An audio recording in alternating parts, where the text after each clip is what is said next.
close the week with a rather technical question this Friday. Bear with us. It's also an important question from a sharp listener to the podcast named Brent.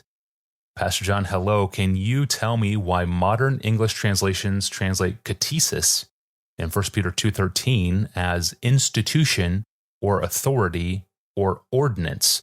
Every other occurrence is typically translated, as in the ESV, as creation 16 times, or creature 2 other times. To me, based on the context, it seems as though we as believers are to submit ourselves to, or to be subject for the Lord's sake, to every human creature. For such a thing, we have been freed by the finished work of Christ to do good, verse 15, and to serve them as servants of God, verse 16, as we honor everyone, verse 17. Even Paul's text on submitting to authority in Romans 13, verses 1-7, broadens quickly to a discussion of how we relate to all people in verse 8. So is Peter's catesis mistranslated, or am I missing a nuance here? I think Brent is basically right here in drawing our attention to the way Peter unfolds the act of subjection in 1 Peter 2:13, in the acts of doing good in verse 15, the act of serving in verse 16, the act of honoring in verse 17. I think that's a really sharp contextual observation to draw those 4 things together: subjection, doing good, serving, honoring. So let me step back and see whether there are other considerations that might affect how we understand, how we translate the word catesis, or creation, or institution, as it's translated in so many modern versions. The ESV, like most English versions, translates 1 Peter 2:13, be subject for the Lord's sake to every human institution, whether it be to the emperor as supreme, or to governors as sent by him to punish those who do evil and praise those who do good. Now that term, human institution, Brent is saying, is literally human creation. And that's right, it is. And that's the most literal translation of it. So the translation would then be subject for the Lord's sake to every human creation. Now, before we can even ponder whether that's right or not, we have to ask what it means, because it's an ambiguous phrase, isn't it? It might mean things created by humans. So a human creation might be a government or laws that humans have created. Or the phrase human creation might mean humans created by God. So human beings are God's human creation.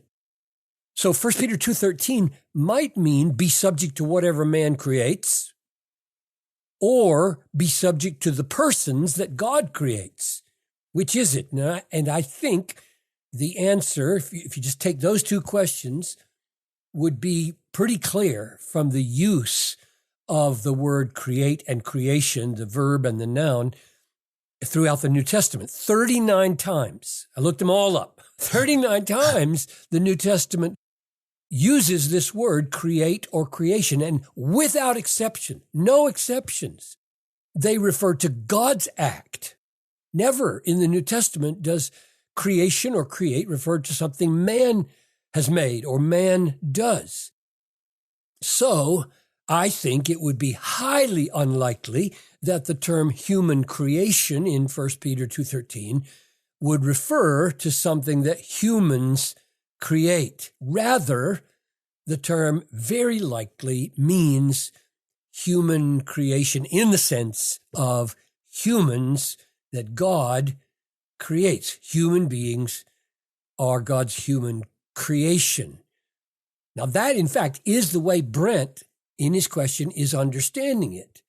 And he's wondering, well, why shouldn't it be translated, be subject for the Lord's sake to every human creation, or more clearly, creature, every human creature, that is, person created by God? Why isn't verse 13 to be understood as calling for a kind of submission to all people, all human beings? Now, whether we're going to be sympathetic to that possible translation namely be subject for the Lord's sake to every human creature, is going to depend on two things. First, do we believe that the word be subject, hypotagete in Greek, be subject, can mean anything less than obey? Maybe more, but not less than obey. If we think that this word be subject always involves the idea of obedience, then we won't be able to say with Peter's intention that we should be subject to every human person, because many humans would instruct us to do sinful things that we certainly should not obey. And I think it's fair to say that's the judgment of most biblical scholars, namely that being subject does involve the idea of obedience. That's the first thing that will affect how we translate this.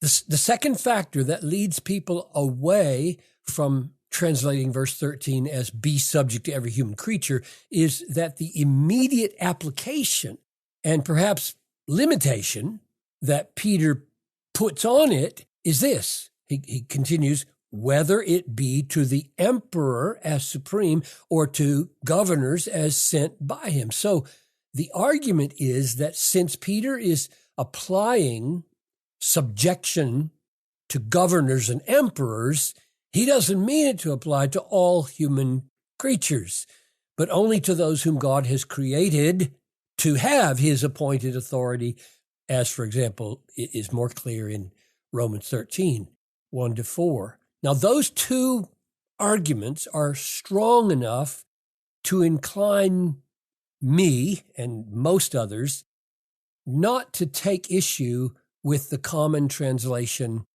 be subject for the Lord's sake to every human institution. But, like I said at the beginning, Brent is onto something that we really should take seriously, because even if it might not be Peter's primary intention here, it seems to be his and Paul's understanding of the Christian life to say that there is a sense in which we are to be subject to all people, not in the sense of obeying, but in the sense of serving. That is, be subject in the sense of humbling yourself and going down low, and getting under another person and doing all you can to lift them up into truth and righteousness and everlasting joy. Now, Peter seems to go in this direction in verse 15, when he grounds the submission to every human creature or institution by saying, because this is the will of God, that by doing good, you put to silence the ignorance of foolish people. And this idea of doing good turns up again and again and again in 1 Peter. It's one of his most common and distinctive phrases. It turns up over and over as a general way of relating to all people, not just to those in authority. And then, even more amazing, Peter says in verse 17, honor everyone. And in a sense, it's just as radical to say, honor every human creature, as it is to say, be subject to every human creature, because certainly there are dishonorable humans, just as there are humans we should not obey.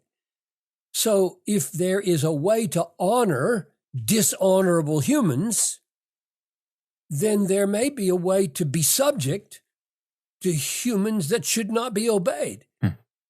Then in the next paragraph, verse 18, Peter tells slaves to be subject to their masters. And then in the next paragraph, chapter 3, verse 1, he tells wives, likewise, be subject to your husbands. And then to our surprise, my surprise anyway, he says in the next paragraph, chapter 3, verse 7, likewise, that's the surprising word, husbands.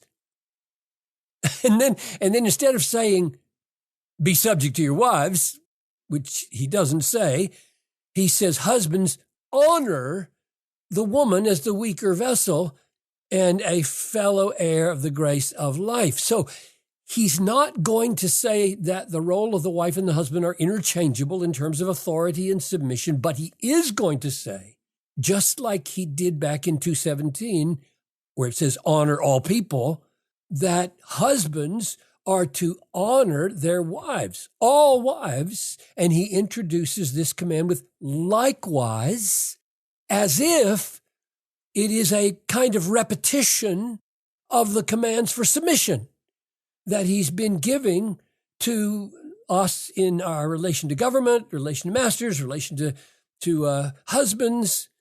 And then add to this that Paul says we are to do good to all people, Galatians 6:10, and that we are to be subject to each other, Ephesians 5:21, and that we should count others more significant than ourselves in the sense of becoming their servants, Philippians 2:3.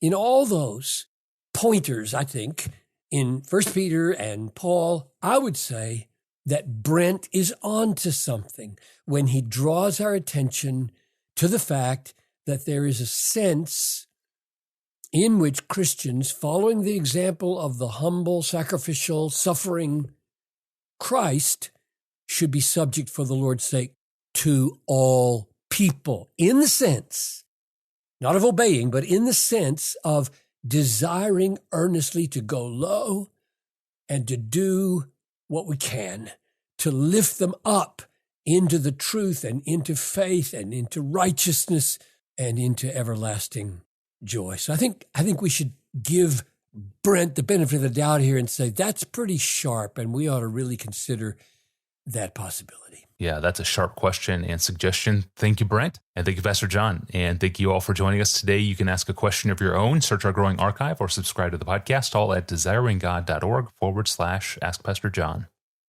Well, how much jewelry is too much jewelry? It's a question we get from you all a lot, and it's worthy of addressing on this podcast because it's a topic in the Bible. And speaking of 1 Peter, we will turn our attention to 1 Peter 3:3 next up on the docket on Monday. I'm your host, Tony Reinke. Have a great weekend, and we will see you then.